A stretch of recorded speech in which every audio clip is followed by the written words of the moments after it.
Hi, everyone. I'm Erica Del Sordo here with Lauren Saul. She is a preschool teacher amidst this coronavirus crisis. She teaches 3 and 4 year olds in Miami, Florida. And I'm pretty sure that is quite the complicated mess right now. How are you, Lauren? I'm good. How are you? I'm good, thank you. So, Yeah, so I am teaching virtually now, which is something I never thought I would do as a preschool teacher. I used to joke that, I wish there was one day I could work from home, and now that's sort of become my reality.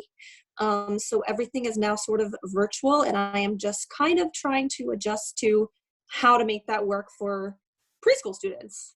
seriously, because it's amazing how the coronavirus has 3 and 4 year olds learning how to distance learn and how to social distance, and they're three. So this is really, it's become quite the creative factor for so many people as young as 3 years old. Exactly. Yes. So the biggest focus of my job at this age with 3 and 4 year olds is to focus on the social and emotional aspect of development, which is basically building the foundation. And now with the social distancing, that sort of takes all of that out. And I'm sort of more having to focus on the academics, which usually I would tackle the social and emotional first, because you can't make a kid sit down and do work if you don't tackle those sort of things first. So I'm sort of pushing the academics, where in a classroom I usually wouldn't do that, especially in a play-based sort of classroom where you're learning from your experiences and problem solving and how to regulate your emotions. So I am sort of having to get a little bit creative in that aspect, as well as the academics, and sort of coming up with things that I pass on to parents, in hopes that they can complete them with their children. And being here and them being there, not us being together, you sort of don't know how they're taking those activities. Right. And how is that going? How are they doing? Are they keeping up with their work? How is it going?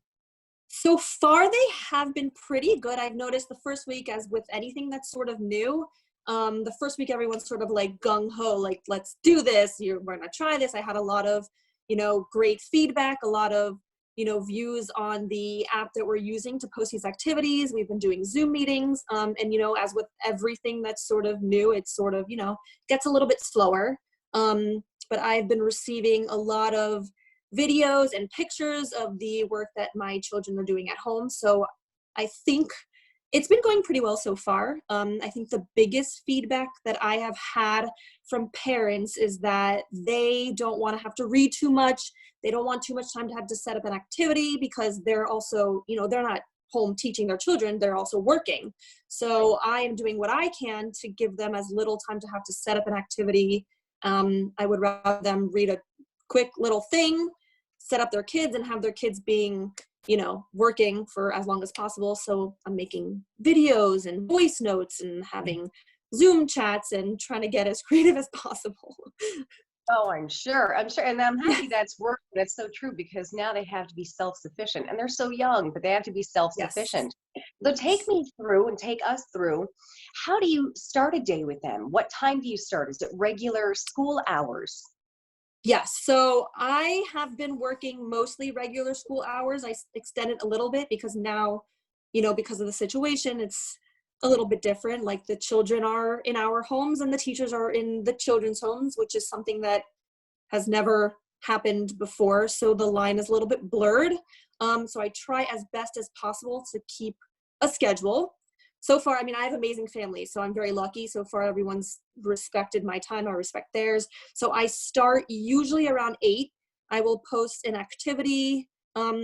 I sort of try to spread it out a little bit, but I would rather post as much as I can in the morning, so that the parents can sort of use the app that we're using as a reference, because we're all on different schedules. They have their things that they're doing, and it seems as though they're going onto the app when they have that downtime. So I have it all sort of there for them, to sort of use at their own pace. I have been mixing it up with the Zoom meetings twice a week. We are also implementing Spanish Zoom meetings that we do in the class. So we're trying to sort of keep it as close to the class schedule as possible. And I think the children being able to see us and interact with us and with the immediacy that we do in the classroom is really beneficial also. So I'm trying to kind of mix it up so they have the activities for whenever they need them, and also able to see us and interact with us and get that sort of back and forth that is kind of really necessary in a preschool setting. Yeah. I'm happy that you brought up that you're doing different languages. That's very good Yes. to know that they're not missing any of that. They're really not missing anything. Yeah. No, That we're trying to get it all in there. Well, that's good. Are your colleagues, I don't know if you speak to other teachers in other schools, are they doing the same thing that you're doing? I have spoken to a couple other teachers and they are doing similar. I've heard some are just doing an email a day with the activities for the day. And I've heard others who are just doing a Zoom meeting once a day, an activity, a book, a cooking lesson, something like that. So we're all sort of, I mean, this is definitely a new thing, I think, for all, if not most, preschool teachers. So I think we're all sort of learning along the way. And I think that, I don't know, I think it's working so far. And we were discussing that earlier about how everyone has always said, I'd love to work from home. You were saying, everyone has Yes. said, I'd love to work from home. It sounds fantastic. And now we're Yes. all into this position where a lot of people, not everyone, but a lot of people are forced to work from home. And how are you liking that? Originally I was like, okay, I would love like one day that I could be able to work from home, but it's definitely more challenging than being in the classroom. I have a lot more appreciation for being in the classroom, and I can see the benefits of having that physical contact with the children. And, like I said before, when you're posting something online, you don't get that immediate response. So you don't know how the children or the parents are sort of responding to what you're giving them. Whereas in the classroom, you can see where something is working, where something isn't, and you can sort of intervene and adjust according to that. You have all different kinds of learners.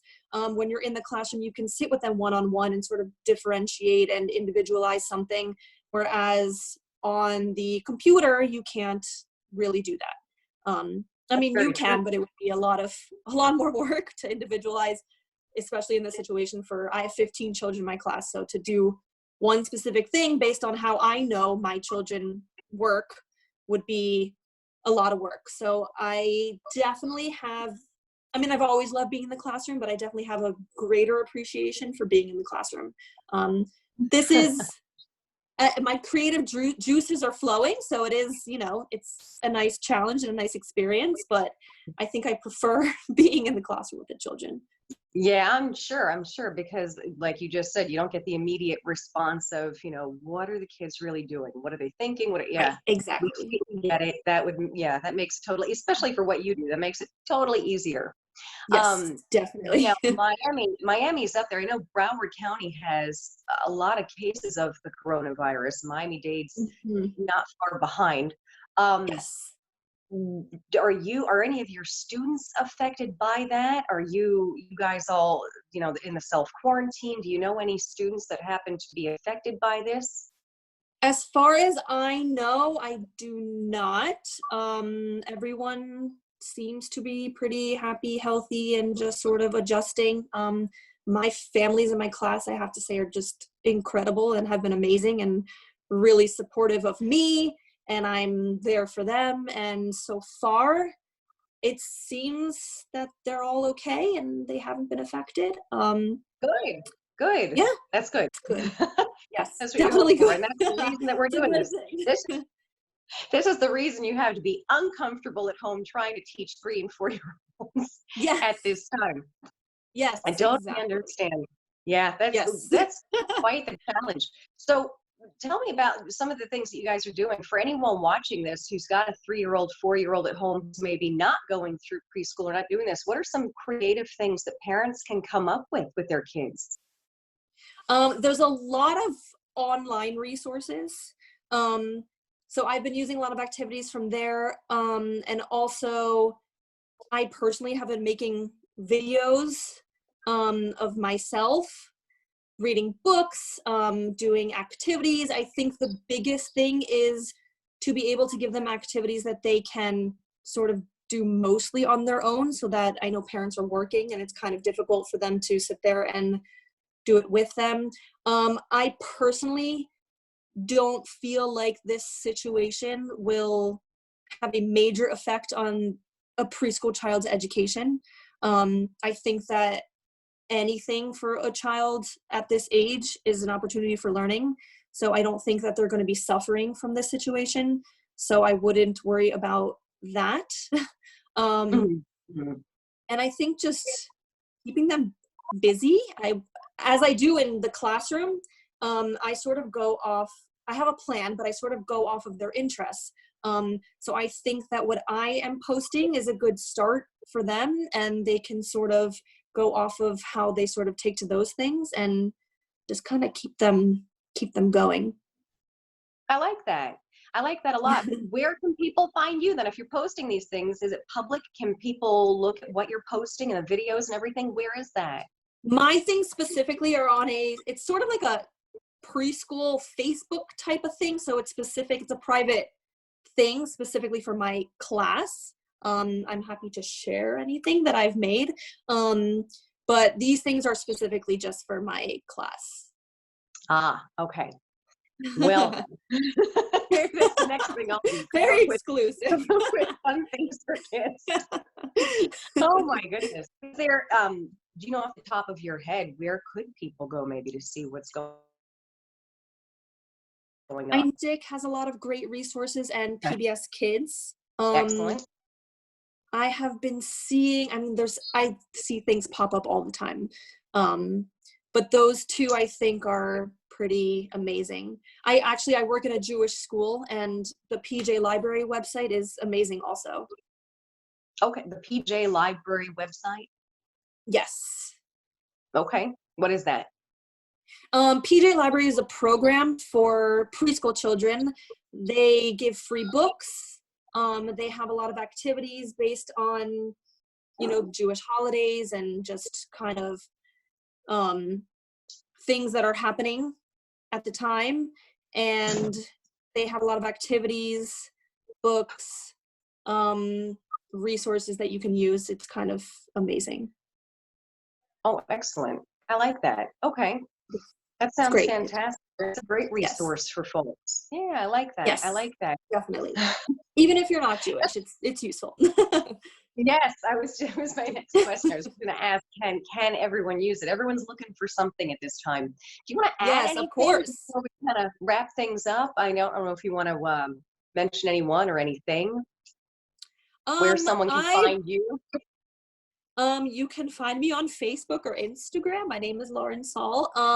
I think that my school in particular has done a really pretty amazing job in sort of adjusting with this situation. We kind of had a day to figure out how we were going to continue and go about this, and sort of went into it. I think my director has done an amazing job in sort of managing, the situation, managing a staff of so many people, and I feel like we have really kind of come together and made this thing happen, and I'm pretty proud of that. That's really awesome. You should be. You really should be.